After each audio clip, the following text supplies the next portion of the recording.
Sunday, everyone. Mercelinda Filimon here at One Child Church too. So nakikita niyo sa aking likod, celebrating the faithfulness of the Lord in our lives.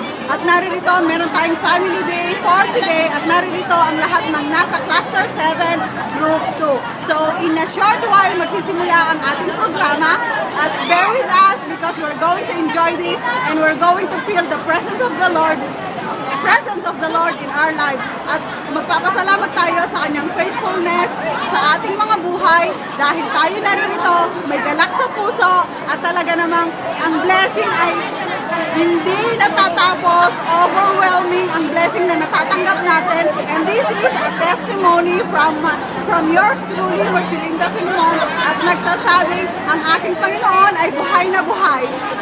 Narito pa rin ang ating mga kasama na laging nagsasabing ang mga Pinoy, maganda man, matalino, kahit saan mapunta sa mundo, kasama ang Panginoon ko.